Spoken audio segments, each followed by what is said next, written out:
can. Today is Wednesday, Scott Bolden, when you stop talking, it's the show Open Tease. Be quiet. Today is Wednesday, July 17, 2019. Coming up on Roland Martin Unfiltered. Today's the 5th anniversary of Eric Garner's death at the hands of NYPD cops. We'll talk to his mother, Gwen Carr, exclusively right here on Roland Martin Unfiltered. The House held a vote on an impeachment of Donald Trump today, but it was voted down. Democrats did not go along with Congressman Al Green. No shock there. We'll tell you about that. Also, a Philadelphia district attorney has asked the Pennsylvania Supreme Court to declare the death penalty unconstitutional. New York follows California's role in banning hair discrimination in New York State. Also, the Emmy nominations are in, and there's a decline in diversity and inclusion. No shock there. And yes, another edition of Crazy Ass White People. You know you can't wait for that one. It's time to bring the funk. I'm Roland Martin Unfiltered. Let's go.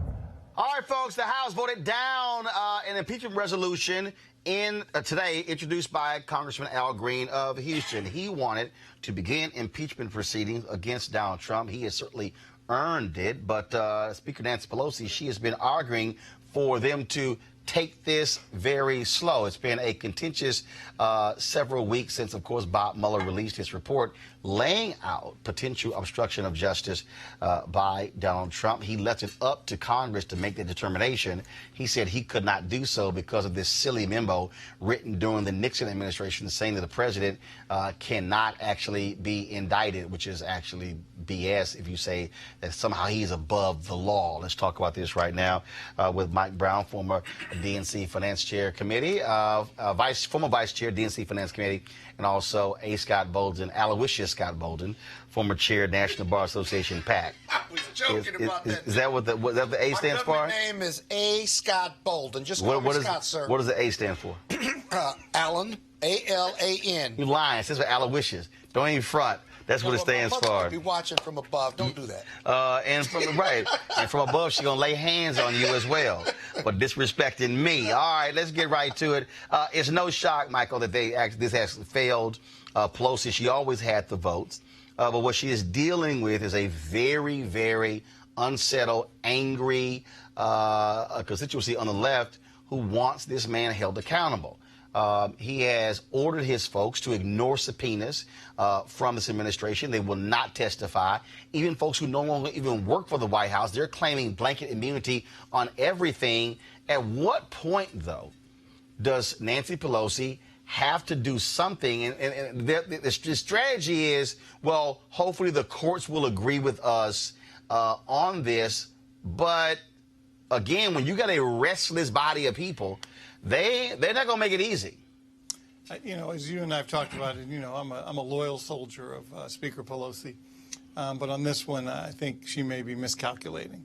I think you need to get this impeachment thing done and move on and get back to legislating. We know what the Senate's going to do. So what if he's going to come out and say that he was exonerated? He will have the label of impeachment on his name going up through the election. So from my standpoint, get this impeachment thing over with, let the Senate exonerate, and then get back to worrying about prescription drugs, worrying about 2020, health care, and keep it moving. But right now, I think it's wasting. He's frankly winning. You know, I don't like saying his name, 45. The longer this takes, whether it's court battles, them not showing up for hearings, time is ticking, time is ticking. Then it'll be too late to start an impeachment battle. Here's what I think she's doing, Scott. Aloysius. I think what she's doing, I think Democrats First of all, let's just start for this premise. Democrats do not play to win. They play to compete. Republicans play to win. Even if that means if you're in a fist fight, they'll pick up a branch or a 2x4 or a crowbar, hit you in the head with it. They don't care. And then they won't even apologize later. They'll say, tough, you should have grabbed it before we did. I think Nancy Pelosi is spooked by the impeachment of Bill Clinton. I think what she is saying, she saw the popularity of Bill Clinton after he got impeached, how the Senate did not convict, and her deal is like, why do it if they won't convict? But here's the problem with that. Tomorrow, they're likely going to take a vote on the minimum wage, guaranteeing the federal minimum wage at $15 an hour. Mitch McConnell is not going to bring it up. So when you try to make the argument that, well, there's no sense in doing this if the Senate won't convict, but you're passing bills they won't even vote on. So you're actually doing counter to what your argument is on impeachment. Can somebody give a standing ovation to Congressman Al Green? If somebody's listening out here, have his money people send me a card or something so I can make a contribution to him. You ain't even made a contribution to this show, and you've been on it since we started. See that? You go right there. All right, right. Trust me. Al Green, don't wait. Let me tell you Alpha Al Green, don't wait on his contribution. It's going to be a while. I'm with you, Al Green. Trust me, because you got heart.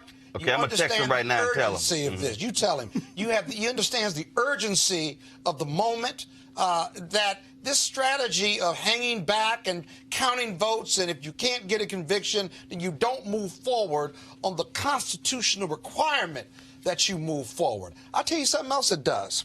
It makes the Democrats look confused, and they are confused, because when you put your finger up in the political winds and say, can I get a conviction or not, then you're not being loyal to the obvious. You're not being loyal to someone that is a racist, someone who has obstructed justice in the Mueller report, and someone who has defied subpoenas on the House and Senate side. And so as a result, what is Congress's role in all of this? What is Pelosi's leadership in all of this? Because you're right. They're doing the same thing on substantive legislation, and it's not getting passed. And I got to tell you, not even getting passed. They're not. He's not even bringing it to the floor. Exactly. He won't even consider it. It's kind of like they're just passing stuff. He's kind of like, yeah, okay. Holler at me when y'all done. At least we would be unified. At least the proceedings leading up to 2020, we would televise the power of the allegations, the high crimes and misdemeanors, and we would educate the public in a unified fashion. When I travel the country, and you tell me whether this is true for you too, when I talk to Democrats, whether it's socially or at a forum, what have you, the number one question they ask me is, what are we doing, Scott? What is our position? We talk about this unity and diversity, but we seem real confused on a real simple issue called Donald Trump. Where are we going? What are we going to do? What is expected of us as voters? This was what you get that too? Because I get it all the time. This is what Al Green had to say today on the floor of the U.S. House before the vote was taken. Go to my iPad. Follows. Impeaching Donald John Trump, President of the United States, of high misdemeanors.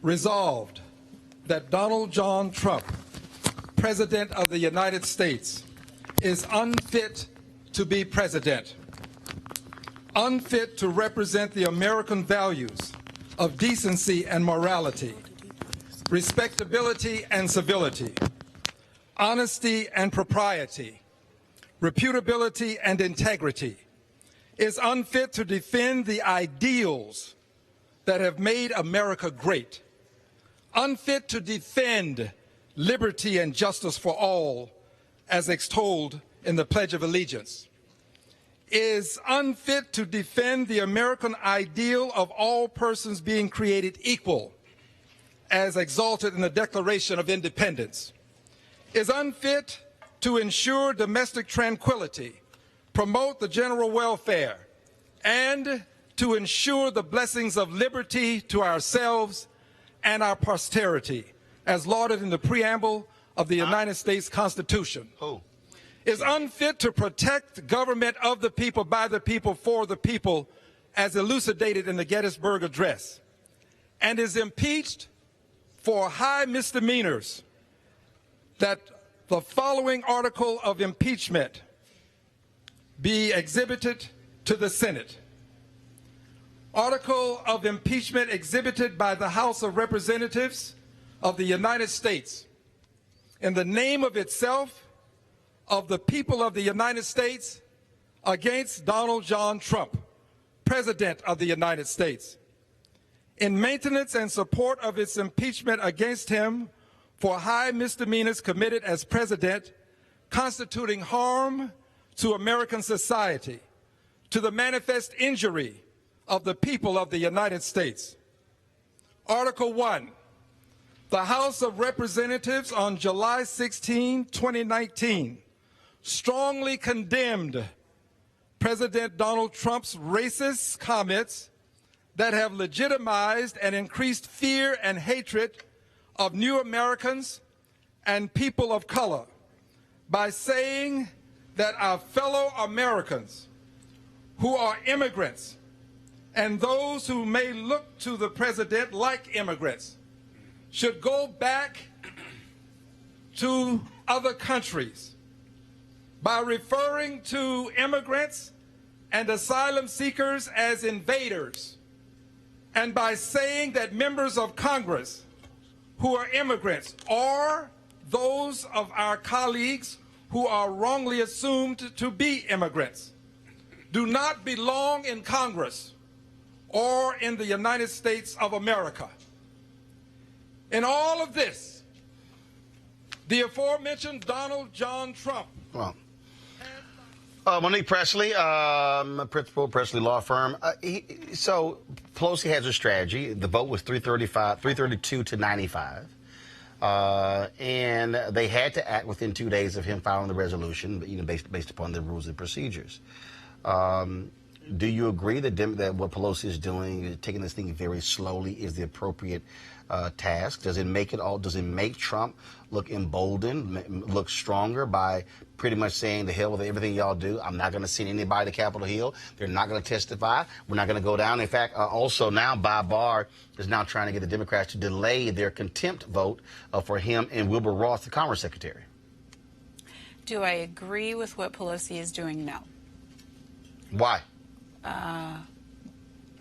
Because we're past the point where we can make political decisions and justify them in that ultimately down the road it will get us to the right thing.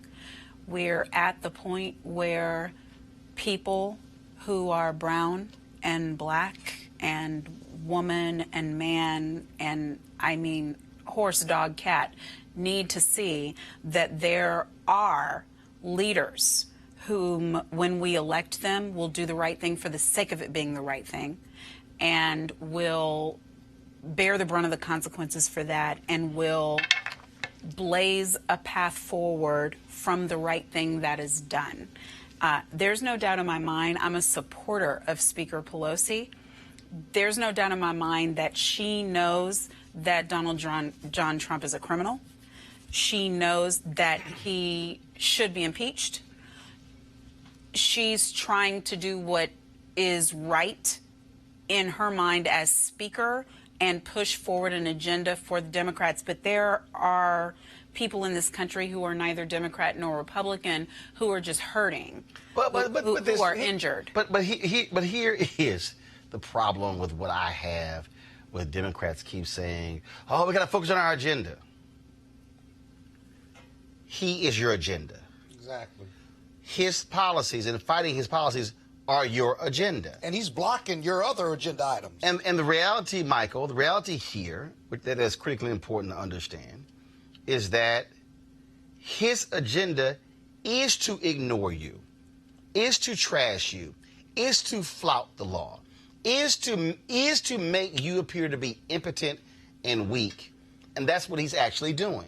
His actions, there is no way in hell had Obama done 1/10 of what this man has done, that Republicans will go, nah, we're just going to take this thing slow. We're just going to slow walk it. That would not happen. like we've talked about, and you alluded to it a few minutes ago. It's when you try to bring a knife to a gunfight, and that's what's so frustrating about the party that I love so much, which is the Democratic Party, is we forget that it's about, and I hate to say it, but it's about winning. You can't govern, you can't put your policy forward unless you win. Mm-hmm. There's nothing worse than a politician that wants to make a point but doesn't win. I ran a great. It was like a bunch of, it was like, yeah, a bunch of people like so and so ran a great race. Yep, they lost. And I'm sorry. And when you talk about where we are, when you talk about these federal judges he's appointing, when you talk about these policies, when you talk about how he doesn't give a damn about the environment, he is overturning anything and everything. He was just, look, Elizabeth Warren just went off the other day on a guy who he nominated, I think, for high position, Raytheon executive. Mm-hmm. First of all, this guy was a lobbyist for Raytheon. Says to the committee, I will not recuse myself from any decisions dealing with Raytheon. She then said, would you not lobby 4 years after leaving? He's like, no, I ain't gonna do that either.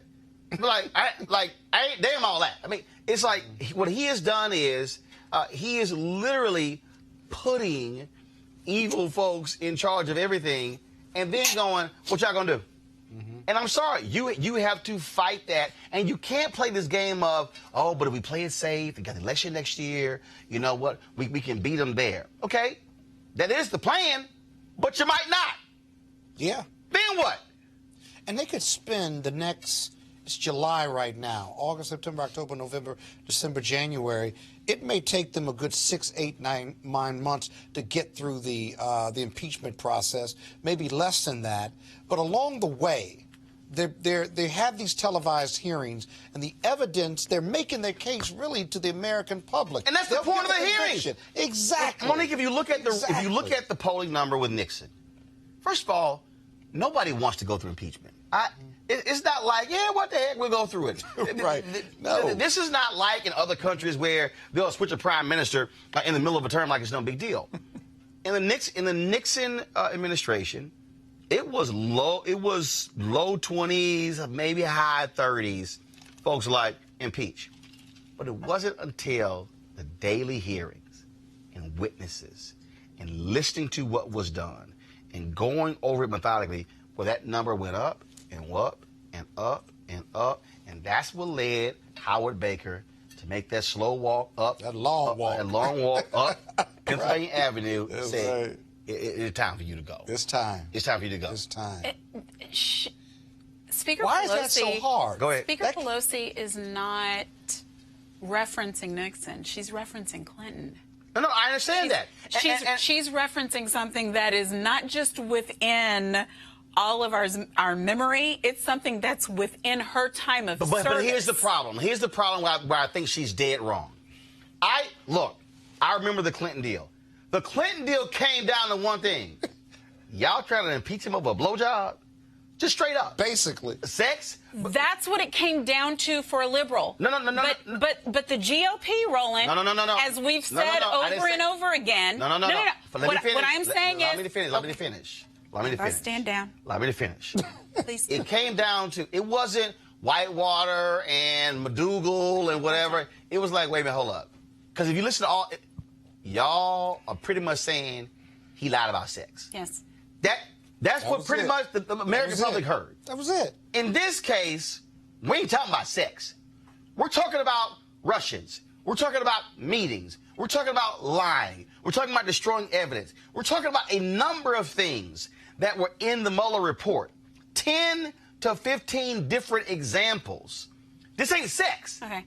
I think people with Bill Clinton, so she's referencing Bill Clinton, but here's the other thing, the last point that you can respond. Bill Clinton was in his second term. Mm-hmm. Okay? This ain't the second term. This is the first term. Yeah. It was a whole different deal there. Go ahead. But the reason why I said she's referencing Bill Clinton, and I didn't mean because it's like blowjob compared to treason. What I meant is it's popularity compared to popularity. And Bill Clinton was as popular a president as we had seen at modern times in those times, especially for the party of purity, which is what I don't even know when it happened, when the Democrats became the ones where you have to be like squeaky clean, goody two-shoes, can't say nothing wrong, can't do nothing wrong, can't think nothing wrong, or they'll put you out. Whereas on the GOP side, as the current president said, middle of a street in New York, shoot somebody dead, and he'll still be president. I believe he's right about it. Oh, I do too. I believe, I'm sorry, Scott, I'm not finished. I do too. I believe that his supporters will remain supporters. So what she is saying is, what will it take, because she's a numbers girl and I appreciate that, for me to get the numbers out of the Senate when the people who support this man, because you just said, what's the point in doing it unless we win? And I'm not saying, hold on. I'm not saying I don't support impeachment, because I do. I wish it had happened 15,000 trillion million day one when I was crying on my sofa when he won years ago. What I am saying is, she's saying, do we do it if we can't win? But you're saying, don't do other things unless we can win. She's saying, let's not do this unless we can win. And she knows we can't win. But Scott, the point I made yesterday why I challenged DOJ to pursue charges against the cop who killed Eric Garner. The DOJ takes this position of, well, if we can't win, we're not going to pursue. You challenged Bill Barr? No, this is what I said. I said, because even I took it back 4 years ago when Sheila Jackson Lee said to me when I moderated the town hall of CBCF, she said, I would love to see the DOJ take some chances. Stop this notion that, well, if I can't win it or if I can't see it right now, I'm not even going to try. Yeah. I'm saying in this case here, I believe that, first of all, his base is only about 35%. Thank you. That's Nobody first. cares. No. You said numbers. Flaws. You said numbers. I do believe. I said numbers for the Senate vote. No, but here's the deal, though. Not you numbers can't for even. population. But here's the deal. The reality is, first of all, you can't show me in the history where impeachment was even guaranteed. Impeachment is never guaranteed. Right. So there's no such thing as, oh, I'm definitely going to win over there, so let's go for it. Right. No. But here's the deepest flaw. In fact, but here's the piece, though. How many times in American history have we gone down impeachment? Right. 3 times. But Hold on, no, wait. How many times? 3 times. The first time, what happened? He wasn't convicted. No, he wasn't. The first time, which wasn't Nixon, it was Johnson, wasn't convicted. No. The second time, He resigned. he resigned. Right. Because he saw the Third time, wins. Didn't work. The third time He wasn't convicted. was the result of the same thing that happened with Johnson. Wasn't convicted. But the bottom line is... We got zero chances of success. But the bottom line is... That doesn't matter. Here, look at the flaw. Take the shot. But Here's the again, flaw. it does matter because with Clinton, there was no third term. You don't. You all really want to compare Clinton's popularity to Trump's popularity. No. What I'm saying is... But there's no comparison. Trump is eminently more popular. No, he's not. Yes, he is. No, he's not. Oh, my goodness. Please let me jump in. Yes, he is. Let me tell you Okay, this. all right. He has never got Yes, more he than is. 40% of the freaking vote, And let that's alone why he's whether not he's supposed approved. to be president, whether right, he's Scott? approved. He wasn't supposed to win, was he? He hasn't. There He he is. can't grow because he can't get above 40%. Doesn't matter. Those diehard Trump supporters are going to support him no matter what, Yes, right? they will. That's fine. Well, what does that have to do with whether you're going to impeach him or not, or whether his popularity will get him elected again, even if he underpolls? That doesn't make any sense. He was never as popular as Clinton was. So why is that even in the equation? And by the way, we promised America everything that Donald Trump was going to be, and he's kept those promises. He still hasn't grown, and that's why he's got to go. Hillary Clinton, which was a flawed candidate, only lost the presidential election in total by roughly 66,000 votes. When you tear away all the stuff in 3 states, about 77,000. right, Yeah. 77,000, right? Nothing's really changed in 2 or 3 years, other than we've lived with Trump confirming everything we promised America, right? Do you see all the why I Democrats? call Let me it just finish. Puritan? If all the Democrats just you get will a never decent finish. candidate together, right? Put him through the impeachment process when you're talking to independents, Democrats, and all of America, and he keeps talking out the side of his neck offensively the way he is, what do the Democrats have to be scared of except success? If the Democrats, what you should be concerned about is if you send the signal, you're not actually ready to go to war. Right. You're voting against Mike, impeachment. that's the easy piece right there, Mark. They vote against impeachment. Michael, they have to have people fire out enough who will believe that you're willing to go to war. What do bullies do? What bullies do is they punk you until you step back and fight. And then that's what he's doing. He's punch him back. And right, what he's doing now is just punking everybody. He's punking his own party, punking his allies, punking people around the world, except for Putin, of course. And until we step up and say, and that's why I think the impeachment, that's the really only tool that's going to mean something. I mean, this little psych game he's playing, oh, I want to be impeached. No, he doesn't. Who wants to be impeached? He's daring No, them. nobody wants to go through He's that. daring them. Monique, so the question is, will Pelosi take the shot? Will she stand up to the bully? Take the shot. Will she do it? Take the shot. So the reason why I called it the Puritan Party is because of what Attorney Bolden just said. Even in the midst of all of this, where we're talking about this amoral jackass. Will you Trump. stop talking? She talking. I was talking to Mike. No, but But I can hear you. But Go ahead, but Monique. see, because there's no respect. Well, And you what don't. I'm trying to say is, Scott, that when he spoke of Trump, he still, when referencing Secretary Clinton, said which was a flawed candidate. That's what we have going on the liberal side. You have a literal one who flew over the cuckoo's nest nincompoop on the other side, and we are still calling Hillary Clinton, the most qualified person to ever run for the office in the history of people running for this office, a flawed candidate. She was flawed. Okay, She yes, was flawed. she's flawed the way you're I agree flawed, with you. She I'm was flawed, great. we're But flawed. she was a flawed candidate. But the fact that in the United States of America, if you're liberal, you can't have any history. You can't have flaws. You can't have, I mean, the reason why that man is on the wall right now, they can't see it on screen, Barack Obama in all of his glory is on the wall, is because he could do 8 years with no scandal. I dare you to put That's 3 great. million Just other put black men a in a room decent and find candidate up. one who could do it. You're talking Stop. while I'm The Democrats- fucking But here's Trying to be smart. No, but here's They're being here's the deal though. I think sometimes being weak. I do believe that sometimes you can be so smart you're dumb. And I think there were many instances where Obama was very smart, but they got done with it. And what did he do for black America? But here's the deal though. And the reason I'm saying that, because politics is a contact sport. And the reality is when you are facing an opponent who does not care. Doesn't care. Who does not care about process. Can't be who shamed. does not care about morals or values. Right. Who does not care. You're dealing with Mitch McConnell, who would stand there and tell Democrats when they were in control of the Senate, this thing should be done with process and decorum and things along those lines. And then when he becomes majority leader, he says, blue slip, don't care.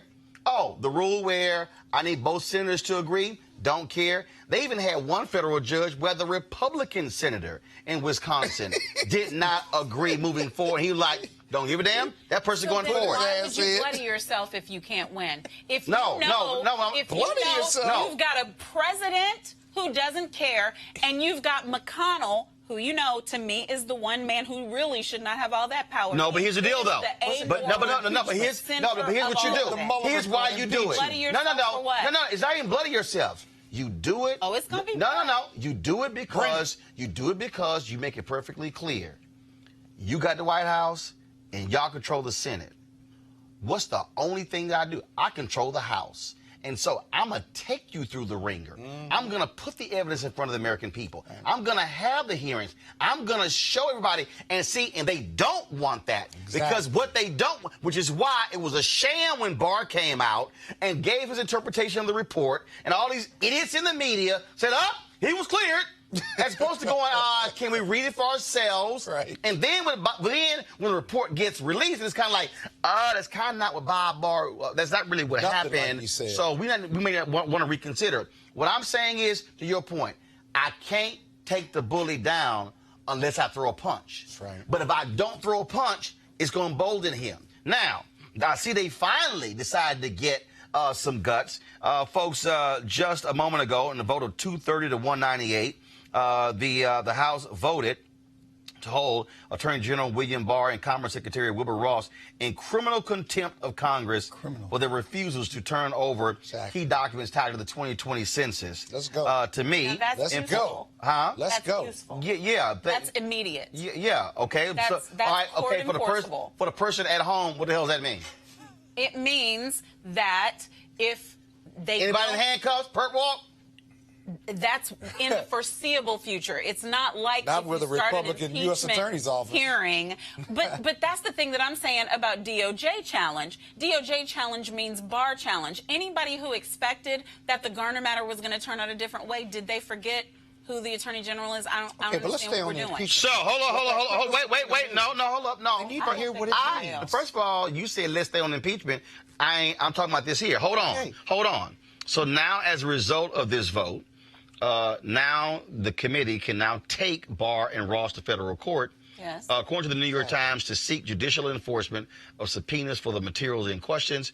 A lawsuit is expected in the coming weeks, and the administration has maintained it is on firm legal footing in its position.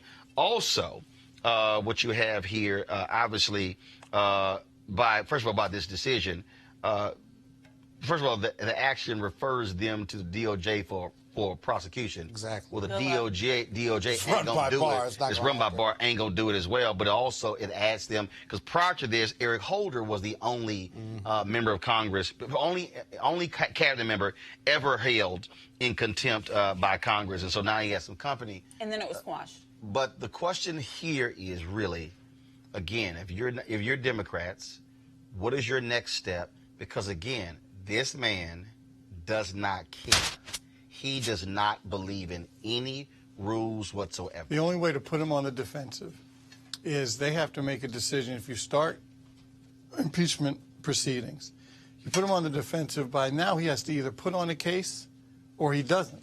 Either he sends witnesses and documents, or he just stays at the White House, and then his only hope is that the Republicans on the House side are trying to obviously flip the scales a little bit. Otherwise, it's going to get hammered to the American people. So he has to bring these witnesses, which puts him under cross-examination. No, he doesn't. Why would he? No, I'm not saying he has to. If he puts on the defense, he I said if he certainly did He put has it the in. Senate. That's my point.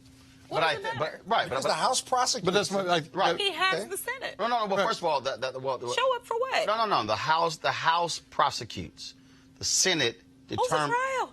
Right. But what I'm saying is the benefit of actual impeachment hearings for the people out there, of course, who hadn't read the Mueller report. What it does is, by having those televised hearings, it causes people to pay attention. Exactly. And then it reveals the depths at which this person consistently lied, consistently made stuff up, and covered up, and you able to connect the dots. What else do you think can get done for the American people while they're doing that? Well, Here's the deal, though. That's a lot. Nothing. I'll answer it. Nothing. Nothing. Else. That's a Okay, lot. thank you, Roland. No, Scott. No, nothing. that's a lot. Because here's the thing. Nothing. The real pressure for Speaker Pelosi, with Trump doing the fool with his I'm gonna wear my hood on Saturday morning thing, is it makes cooperation on any other subject untenable. Because what the hope is for the people who are trying to do business for the American people right now is jobs and infrastructure. But here's the problem. No. How's that working because for you? everything How's that they going? even haven't had a chance. But here's the problem. But He's here's saying no to everything. They took power on January 2nd. McConnell was He saying doesn't no to have to everything. say No, it's not hold on. Here's what. Here's why. That God is going to deliver Republicans and Democrats, I'm not and they're talking going to about sing prayer, Kumbaya Scott. and move I'm America really not. forward. I'm only really just trying to talk It's not about gonna being happen. interrupted. That's my You got only no goal for choice today's now. show. You got to fight. You got no choice but to fight. And the Democrats need to start fighting now, or they're going to continue to get their butts kicked. And right now, the Republicans and McConnell and Trump are kicking their butts, and you keep trying to figure out a way to get around it. You got to go through it. You got to put your boxing gloves on, or draw whatever weapon you're going to have, and get out. There's nothing left. He can go. Tomorrow, he's going to tweet and start calling black women on the House side out of their names, B's, H's. What are we going to do? We're going to impeach him and not impeach him. What are we going to do? We're going to censure him again and say how awful it is. And then what if he starts using the N-word towards us? And the Republicans and the GOP say, well, he didn't really mean that like that. Well, I don't even know. Yeah, taken out of context, right? And then what are we going to say? We're going to censure him again. This president is not a president. He is not just a bully. He is a dictator who is supported by a GOP in a democracy that is completely being undermined. And the only way you can deal with this is to use force against force. I believe Democrats want to hold their fire. I believe. They keep threatening him. And I fundamentally believe that what you don't want to put yourself in a position is to look up on the Wednesday after Election Day, November 2020, and then it's sort of like a coach who had 2 timeouts. Didn't use them. Yes. And you're in a post-game news conference, and you talking to the news media. News media like, why in the hell you ain't called timeout, dog? Right. You had timeout. What were you thinking? And you're like, well, no, you didn't call timeout. That to me, I just believe when you're going up against a thug, that's right, you got to swing. Let your hands go. So let's see what happens. And the final comment. The question really is how you swing, because it's July, right? 1919. Yes. I'm so yes, sorry. July 2019. I'm sorry, I'm exhausting you, Scott. Here's the thing. I am with my timeout, what I would rather do is say, hey, out there, everyone who's going to see this, register to vote, because whether they start impeachment proceedings tomorrow or not, when it comes time to re-elect or to newly elect a president of the United States, this same fool is going to be in the White House. And what you need to do is go now and register so that you can make sure that the next president of the United States is not Donald J. Trump. Now, whether they start impeachment proceedings today, and I hope they do, because I don't like my cousin being called a slave and a Negro. It's not your way, and don't start with me right now. What I am saying is, no matter what they do, it's going to take a while. And the reason why we're in this position is because we didn't go out en masse and vote. I want to change that so we don't have to fight this fight again. And the next time we talk about this, we can be talking about people getting some jobs and some health care and black women not dying in Georgia of childbirth more than other people, and et cetera and so on. And, things that really matter. I will end this. I will end this segment this way. I said this on Tuesday about the important to register, mobilize, and organize. I still believe, though, while you are doing that, you still whoop his ass when you need to. Going to a break. Roland Martin Unfiltered. Back in a moment. YouTube.com/Roland S. Martin. And subscribe to our YouTube channel. There's only one daily digital show out here that keeps it black and keep it real. It's Roland Martin Unfiltered. See that name right there? Roland Martin Unfiltered. Like, share, and subscribe to our YouTube channel. That's youtube.com/Roland S. Martin. And don't forget to turn on your notifications so when we go live, you'll know it. All right, folks, Roland Martin here. They are back. The folks with marijuanastock.org, of course. You might remember just a few months ago, of course, many of you had the opportunity to invest in their last crowdfunding campaign. It raised a ton of money in just a few months investing in legal marijuana farms. Those initial investors now own shares of a publicly traded company. Now they have a new investment opportunity that is as good, if not even better, than the last one. I'm talking about industrial hemp CBD. For those who don't know, the hemp plant is the cousin to marijuana with a much higher concentration of CBD, which means hemp CBD gives you all the medical benefits of marijuana without getting you high. Until recently, hemp farming was practically illegal in the U.S. and heavily regulated by the DEA. However, the 2018 Farm Bill changed all of that, making it legal to grow hemp CBD in the U.S., creating one of the largest commodities worldwide. They need land to grow all of the plants, which makes for an incredible investment opportunity. And that's where our good friends at 420 Real Estate come in. Their business model, folks, is simple. They buy land that supports hemp CBD grow operations and lease it to licensed high-paying tenants. They are hemp CBD landlords, and you can get in on the action. You can invest in this crowdfunding campaign for as little as $200 up to $10,000. All right, for you to invest, go to marijuanastock.org. That's marijuanastock.org to get in the game. Folks in Philadelphia, the DA there, Larry Krasner, has asked the Pennsylvania Supreme Court to declare the death sentence unconstitutional. In his brief, is part of a broader push that started last August when lawyers representing death row prisoners Jermont Cox and Kevin Marinelli asked the state Supreme Court to weigh in on Pennsylvania's use of the death penalty. Scott, stop talking. Several organizations, including Juvenile Law Center, the ACLU of Pennsylvania, and the NAACP Legal Defense and Educational Fund, as well as murder victims' family members and former prosecutors and judges, filed amicus briefs in support of Cox and Marinelli. As part of the brief, Krasner's challenge includes new research into 155 death convictions that took place between 1978 and 2017 in Philadelphia. Philadelphia courts have sentenced more people to death than any other jurisdiction in the state, according to the brief, many of whom are people of color. Out of the 45 people currently on death row for Philadelphia, 37 are black and 4 are from other minority groups, according to the brief. All right, weigh in. So your mic's still on, so they can hear you talking. I didn't realize that, but it's amicus brief. It's a television It's show. not amicus. First of all, it's a television show. Okay. When you're mic'd up, I got that you're right. still being heard. So when you over here going wacka, wacka, wacka, wacka, wacka, the mics are on. You were talking, leaning back, talking to Monique, talking to Michael, like you ain't got a mic on. Monique, what do you make of Larry Krasner? First of all, the movie's also here. The Pennsylvania legislature stripped different powers from him. They don't like the fact that he's a progressive district attorney. Cops are not happy with him as well because he was a very strong defense attorney, often going after police departments. What do you make of him trying to get them to declare this unconstitutional? Okay, and so first of all, this is a perfect example of when someone goes from the defense side of the aisle and switches to the prosecutorial ranks. We need that. We need somebody who understands what it's like to defend cases, who still understands the role of the state and the role of prosecutors. And obviously, I mean, I'm against the death penalty, so I believe that he's right about this. I believe that presidential candidate Kamala Harris was right about this when she was in his position and fought against death penalty and would not support the death penalty as something that the prosecutors were going for. That's what prosecutorial discretion is all about. I'm sure that Scott disagrees with me because Scott is not really a liberal. Scott just fronts as a liberal on certain issues, but we know he's a conservative. Michael, your thoughts on what Larry Krasner is doing? You're going to let her say that to me? Let's wait. That's your job to respond. Michael?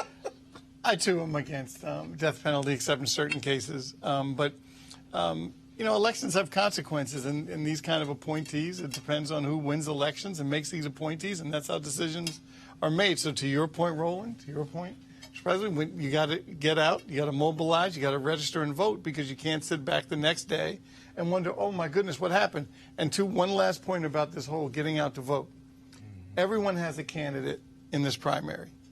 And if your candidate does not win, you cannot take your ball and go home. Right. You have to get behind the leader, assuming you're a Democrat. That's right. You have to get behind whoever that person is, because you can't say, I'm going to take my ball and go home, because all that is a vote for 45. Scott, you can now respond.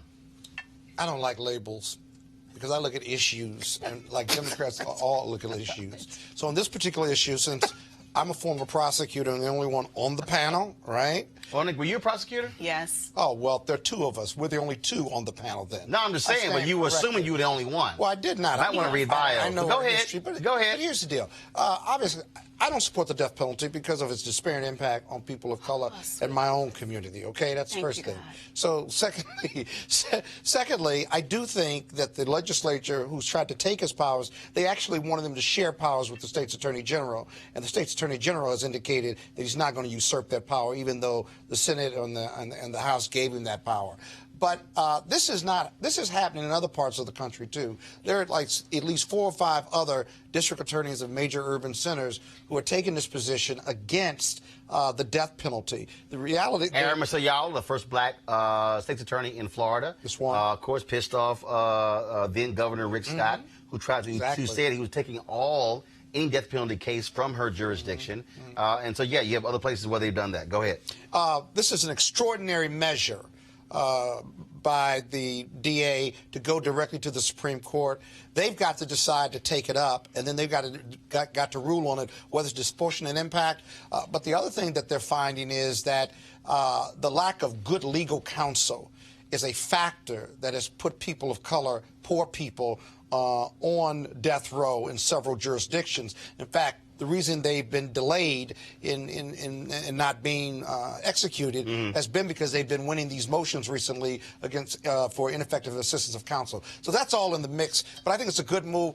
Watch to see whether the Supreme Court takes it up or not for the state of Pennsylvania. All right, folks. New York became the second state to ban discrimination based on natural hairstyles after Governor Andrew Cuomo signed a bill Friday amending the state's human rights law. Of course, they followed California, which earlier this month became the first state to outlaw racial discrimination based on hairstyles such as braids, bantu knots, twists, and locks.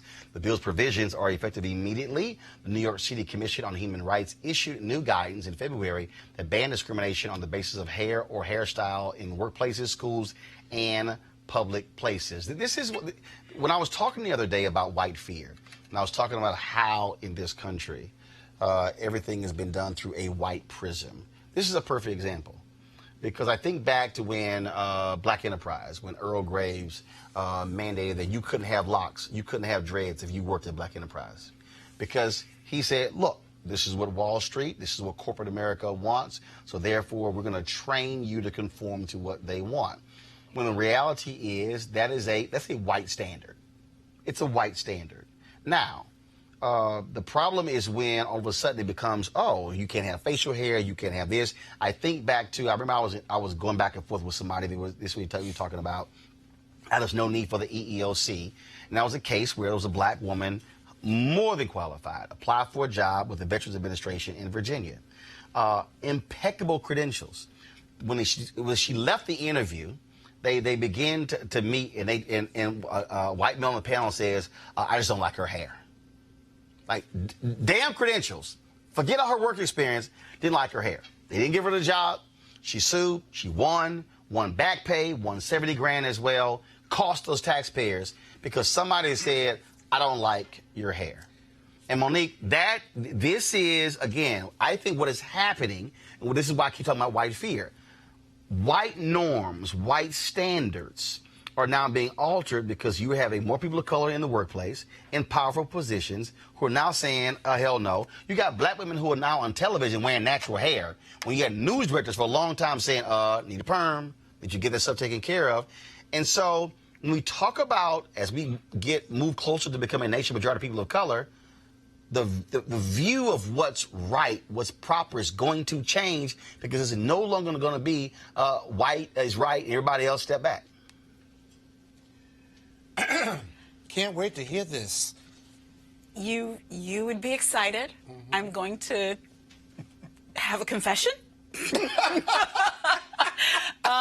What? You've done it. You need some water?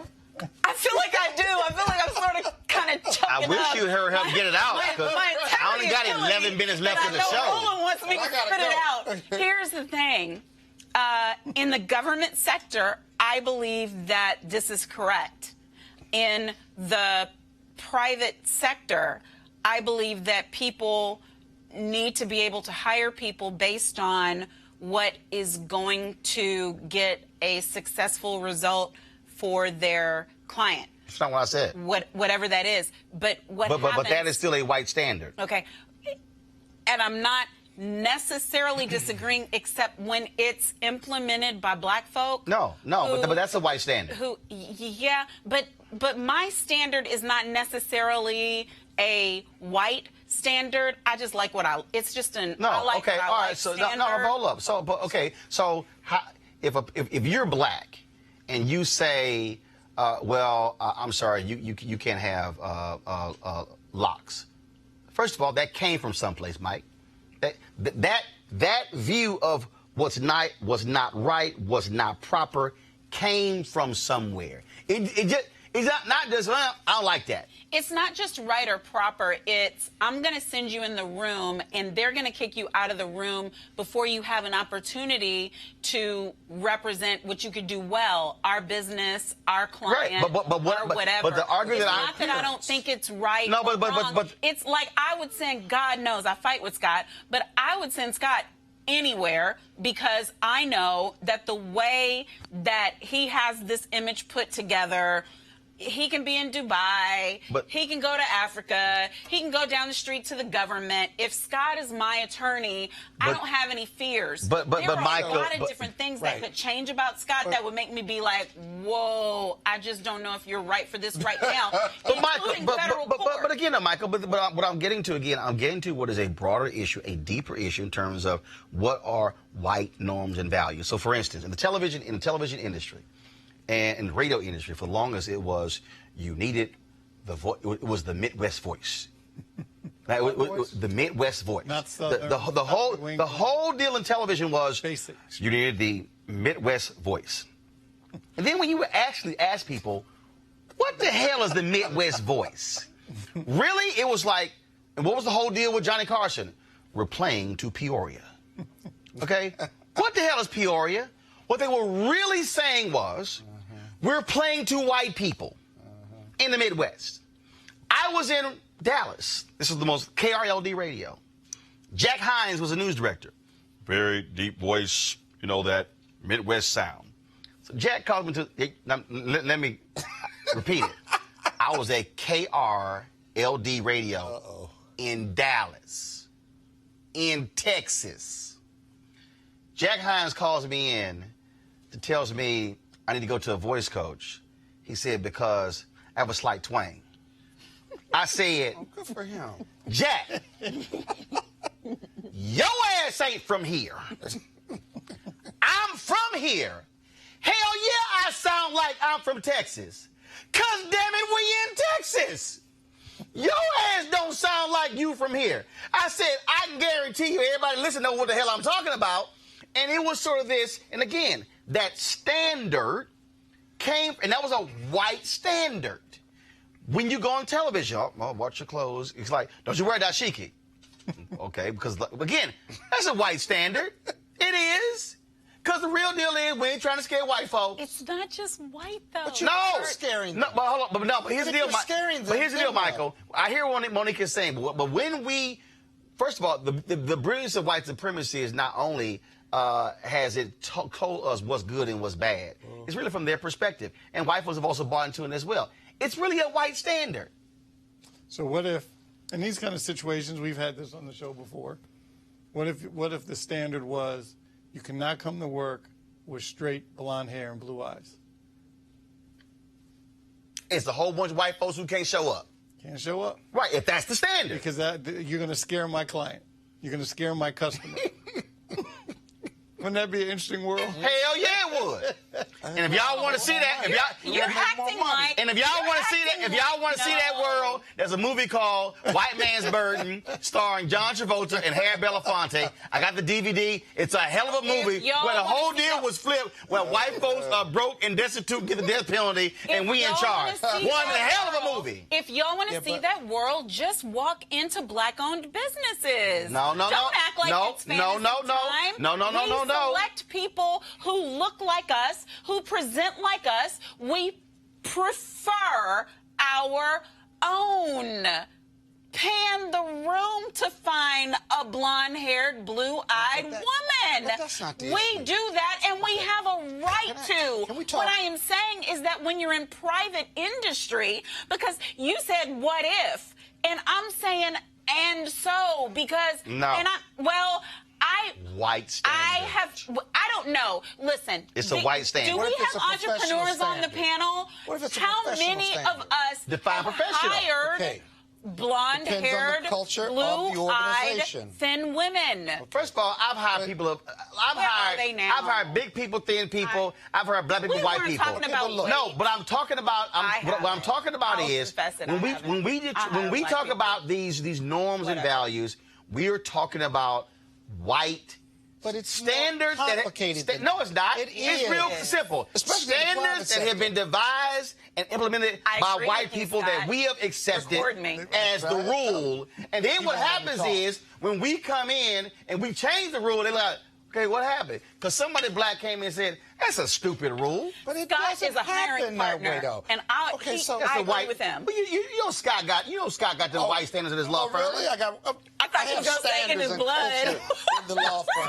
But let me add Okay. some real How levity. many lawyers at your law firm?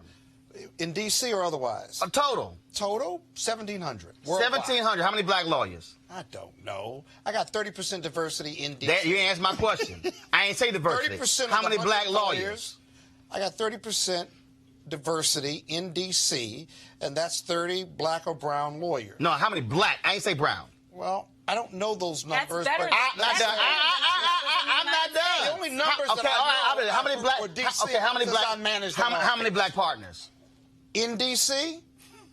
Probably 6 or 7. 6 or 7. In history, how many y'all had?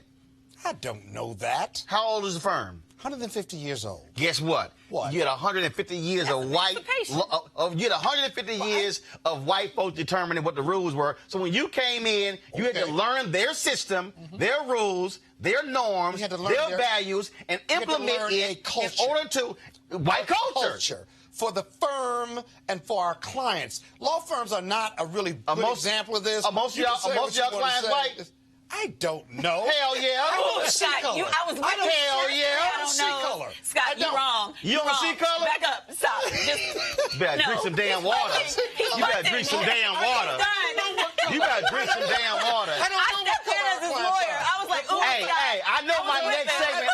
I know my next segment is called Crazy Ass White People. I got crazy ass black people right here, right now.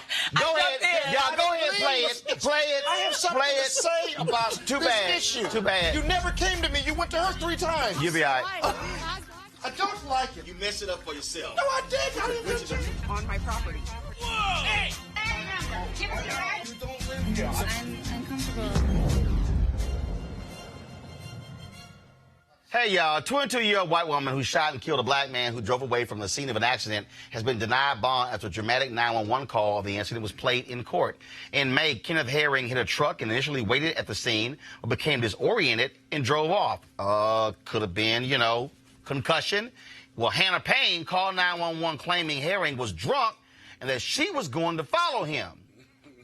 Punk-ass Georgina Zimmerman. The dispatcher told her several times not to follow him, like they told George Zimmerman. Take a listen to the 911 call. He is drunk. I'm sorry that I'm here to tell you I'm not going to follow him. Because he is going to cause another accident. Ma'am! Yes. Ma'am! He just pulled the trigger of my gun in my hand. Ma'am, you are not supposed to follow him.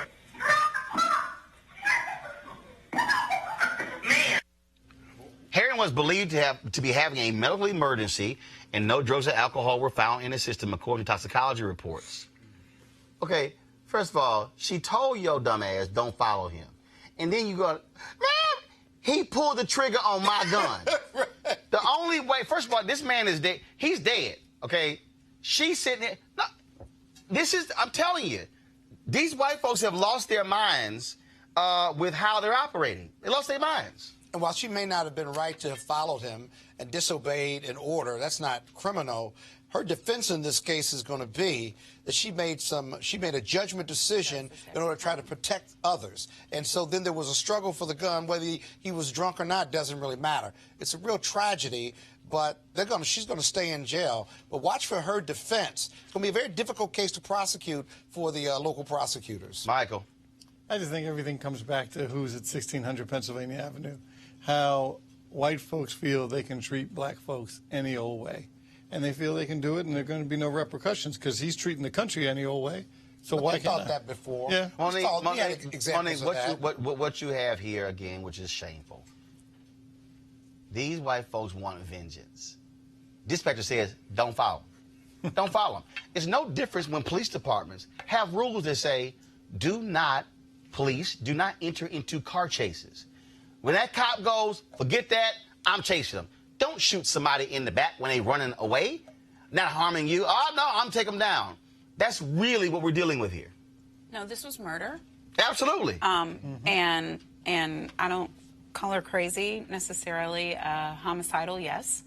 And this is where I disagree with you about white fear, because what I believe we see in instances like this is people who are in a controlling ruling class who are emboldened and have no fear. Yep. They don't have a fear of law enforcement. They don't have a fear of of norms or standards. They don't have a fear of other people. This woman in particular believed that it was well within her rights and her power to chase down a person and pull out a weapon. And now, as Scott said, again, auditioning for the defense, that she's going to claim that she was concerned about public safety. And someone ended up. But she's not a public safety officer. Dead. She's got a right to make a citizen's arrest or to save the lives of others, and she made that judgment call. Yeah, okay, all right. All right. I didn't say it was right, and I don't agree with it, but it is what it is. Throw her ass in prison, and I'm trying to tell y'all, all y'all white folks, listen to me who watch.